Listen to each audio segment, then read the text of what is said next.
recently the chief of staff and the chief master sergeant of the Air Force have charged members with having difficult conversation. And I would hope that your base has also seen or have been impacted by this, because in our base, we are having those conversations in our organizations, within our separate organizations. It can be difficult to initiate conversation, as well as make relationships with one another, especially when there are opposing beliefs and opinions. When it comes to LGBTQ+, because a lot of people are uneducated, and I'm hoping this enlightens them a little bit to do the extra research to understand and know a little bit more, rather than just ignoring the community and what it stands for. Where and how can we start a conversation within our organizations? Or what have you done in your organization to start that conversation? So individually, usually when I do have a problem with someone who is misgendering me, a lot of times it does come down to a lack of education. I've never met anyone who's transgender. I get that from a lot of people. You're my first transgender troop. You're the first person I've known. So I'm particularly open about it. So if I have a problem with someone, or even if they just have questions, I'm willing to answer their questions and educate themselves. And that's always an important thing for even people within the community. During one of our events, the Red Cross brought out all the different flags for actually the 5K that we put on, and they were running with the flags, and there was a couple I had no idea what they were. I had never seen them. So I had to do some research and educate myself more about my own community. And that's another thing to point out, that the LGBT community, it's everybody in every culture, every country, everywhere. We're not just one people. We come from different lives, speak different languages, have different experiences. So that is something to consider as well.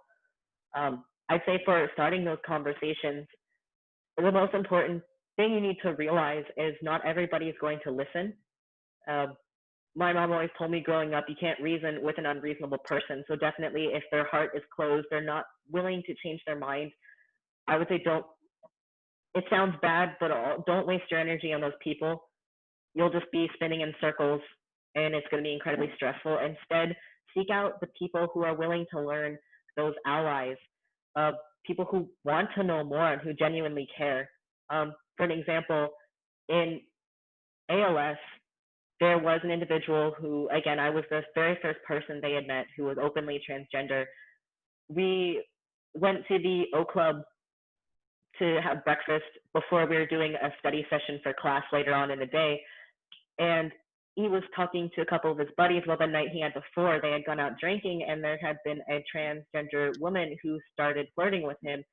And once he found out that she was transgender, he immediately got offended or felt some weird, very uncomfortable about it, started making these comments that were kind of derogatory and inappropriate. And so it was in front of a bunch of different people. So I didn't say anything because I was getting incredibly angry. So I chose to walk away. But later, that person did actually approach me and apologize, because he realized what he's saying was inappropriate, and he asked me questions about the future. How should I act? And he was willing to listen, and I was able to educate him through my experiences, and because we had come from different career field backgrounds, especially too. So definitely, I think humans are empathetic by nature, and just the people who are willing to listen to you are, I think, some of our most valuable allies. And those are the people that are going to start changing our culture. So that individual too, I became pretty good friends with him in ALS after that. And he made the comment that he loved hearing the different kind of perspectives from different people and learning from them. So I'm very grateful that that person approached me and asked me what I should do. And the fact that he did apologize to me, because he could tell that I was visibly upset. So definitely, I would say, yeah, to the people that are open and comfortable, ask those questions, find those resources, and have conversations like this, or like the panel on base, or when you do have a time to sit down with your troops and have kind of a mentoring moment. They're extremely Mhm. important. But you mentioned it earlier on that coming out is a choice, Yes.